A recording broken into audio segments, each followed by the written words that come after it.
Yes, Region TV kwoli kwebale kubanga okyagoberera byonna gy'osinzira okubanga gy'otulabira kyokola kya mutawana nnyo gw'atambula naffe ku mukutu ogwa Region TV nawe atanaba kubanga osubscribinga nga bulijjo nyongera okujjukiza nti kkirira wansi awo olaba ekigambo subscribe kikwateko kwata kade aka notification abere nga tomisinga ate ensonga yonna. Leero njagala kutandika n'omukulu deputy spokesperson w'ekibiina ekya National Unity Platform omukulu Alex Waiswa Mufumbiro omusajja omusoga yabadde ku mukutu gwa radio ogumu ngera bulijjo tutera okubanga tukuwa live programu eyo nobanga ogifuna bulungi nnyo wabula tetwasobodde naye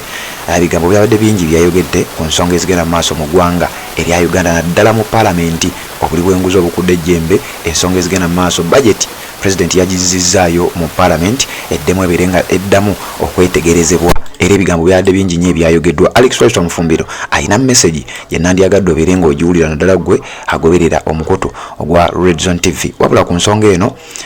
yatadde akasameeme kabadde kamaanyi nnyo mu palamenti oluvannyuma lw'okuba nti ezimu ku nsonga ezaleetedde Museveni okuzza budget baddemu bagireconsidering zabaddemu ensonga nga zeekuusa ku buli bw'enguzi, ensonga nga zeekuusa ku kudivertinga ssente nti ssente zino zaali za kugenda mu bibiina bino zaali za kugenda mu bintu ebbisi wabula ssente era ababaka abamu bayombye nnyo ngenda bakuwa mu maaso awo okuli Ssekikubo okuli Joseph Gonzaga Sewungu okuli Basemujunganda n'abalala nga ssente ezimu zaggiddwa mu bintu ebibadde bigenda okuyamba bannansi ssente ezaate ne ziteekebwa mu kuyamba ba investors.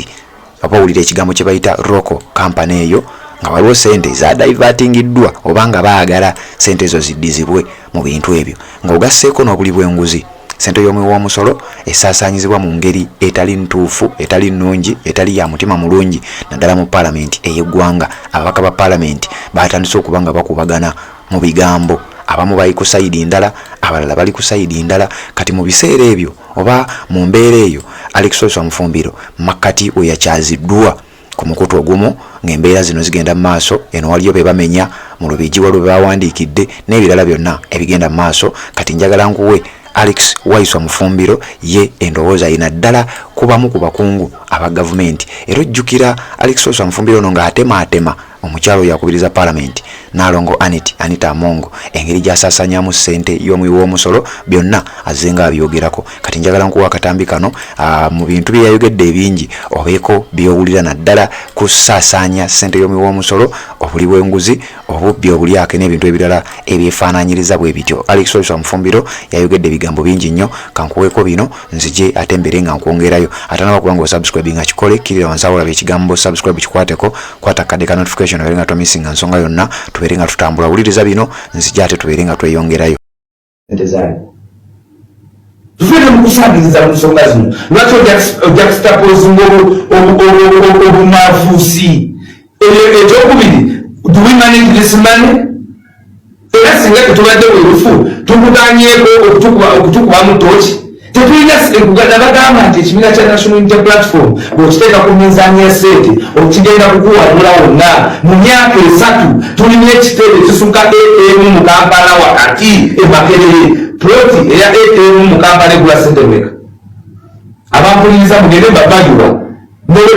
tulina ebizimbe bisatu ebiri storage mu kibuga wakati tulina institute ey'okusoma tusasula welfare National Unity Platform welfare y'abalwanyi baffe ne bannayuganda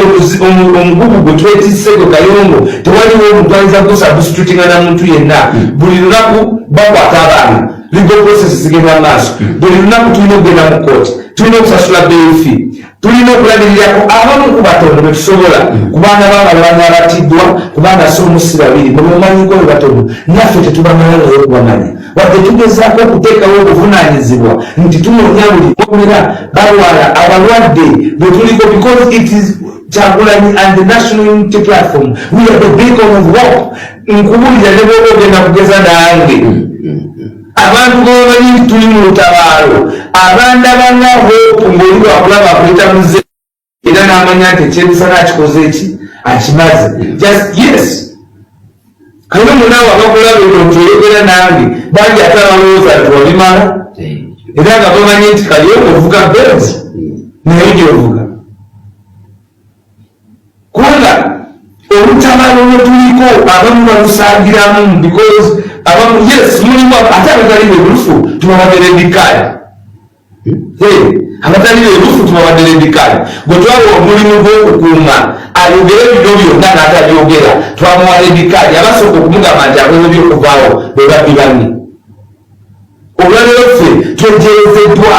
thank God ku bwongo bw'omukulembeze waffe his magnanimity n'okulaba awala n'obuvumu mu kukyusa obukulembeze bwalimu n'agamba nedda gyolsenyumu tasobola mu bigambo abisentamu byeyatikadde oyo byali byalwatu nti anita obunita because we were handling the legislature. Yes. And we knew because of Mujagamba, lwaki bali ku parliament, abamu balunga nti bali kwanitamu accountability of democracy is anchored on the doctrine of separation of powers. Amasiga asatu nagasomesa nituganyikiza wano ku Pale FM. Sagala kuganya mweno program. Kakati tulina okuba sacrosanct okumanya mu mitima gyaffe okwebulirira nti weba kiringa maama kugenda tematema n'agamba nti emmere emale waka kilo 3 owulira taata nayeera kilo ekitundu n'abamu maama n'ajja n'amala okufumba mwena fami emanyi mulinawo kilo 3 kilo 1 n'ekitundu n'azisindika okuzifumba omufumbi n'asooka ajjako kilo 1 n'ekitundu ye n'agiteeka wansi waki omummeeza n'agabulira ekitundu mwena ne mulyako nga naye kwali nga neki Speaker ni mkwata nga we speaker babasi kikyaba tayinza kutwala n'aba speaker ya bibasi ya parliament speaker yewasendeza generator milioni 5.97 speaker yewasendeza zizimbe ekisenge speaker yeyongeza sente $10,000 Anita Amongo yagenda ennaku 40 nga tegategerekeka. Anita Amongo yazaala naye wiki emu n'akomawo ne bayisa 7 trillion. Weerungu ojjukira oluna ebiseera aba National Unity Platform n'opposition bwe baali basimbye nakakongo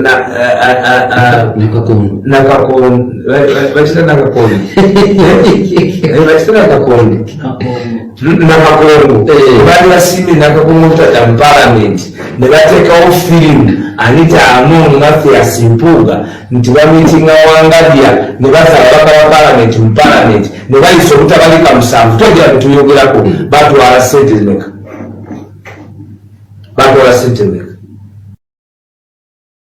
Yes, embeera yeyo gwagoberera omukutu ogwa Region TV bigambo bingi. Alex Roy Mufubiro yayogedde nja kulifalinga ku mikutu egy'enjawulo egyataddeyo programu eno mu bulambalamba wabula ku Region TV at least tugezaako okubeera nga tukugirayo ebyo bye tulowooza nti byamakulu weetaaga okuba ng'obiraba avumiridde oba yavumiridde obuli bw'enguzi obugenda mu maaso mu palamenti obubbi bwa ssente y'omwe w'omusolo obulyake n'ebintu ebirala ebyefaananyiriza bwe bityo nga bakugambye vulugu ali mu palamenti. Alex Roy Mufubiro y'omu ku bannabyabufuzi abasazeewo obutasirika ku nsonga ezo nga zigenda mu maaso we bali kubanga okyagoberera omukutu ogwa Region TV yonna gy'osinzira okubanga gy'otulabira kyokola kya mutawaana nnyo ate gwe atanaba kubanga osubscribinga naawe nyongera okujjukiza nti kkirira wansi awo woolaba ekigambo subscribe okikwateko kwata kade aka notification obeere nga tomisinga nsonga yonna jjukira ku nsonga zino olunaku lwajjo twakuwadde amawulire nga palamenti yazze nebanga etuula yayitibwa bukubirire oluvannyuma lw'okuba nti speaker yali yabasindika mu luwummula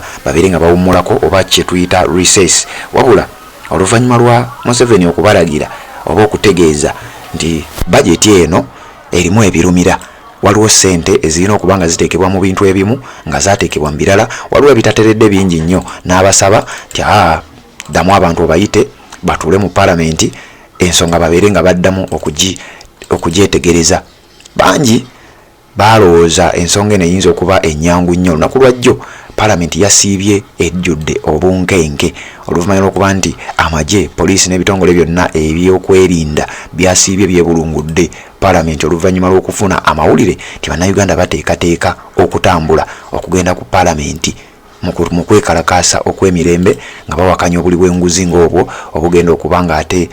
bubeera ku palamenti. Obunkenke bwadde bw'amaanyi nnyo, embeera teyadde nnyangu yadde eddakiika n'emu era deployment yabadde yamanyi nga bwe twabikulaze olunaku lwajjo gwe yabadde atambula naffe abasajja bayungudde nga beetegekera nti singa ekiri e Kenya bannayuganda beevaamu ne bagamba nti naffe tugenda kubanga tukikola ngera bwe bazze bategeeza nti ennaku z'omwezi 23 omwezi guno gwennyini ogw'omusanvu olwaleero ziri 2 kiba kitegeeza ennaku ziri 20 zokka ezisigaddeyo bannayuganda batuuke ku lunaku lwabwe olwo lw'okwetegekera okutambula kwabwe okw'emirembe paka ku palamenti. Nkujjukiza Haji Kasujja ono nga musomi wa dduwa akuyambako ku bizibu eby'enjawulo omuli ensonga z'amaka omuli ensonga za ssente nga tezirabika oyagala genda bweru ebintu byegaanye byekutte asangibwa Njeru ku luguudo olugenda e Jinja okumpi ne Nile. Bw'obanga tusobodde genda Njeru ne ku WhatsApp musobola okikwasaganyizaako 0753 855 embeera nebanga etambula bukwakku. Radio Zone TV kw'oliwo bali kubanga okyagoberera tuwuliziganye mu updates eziddako.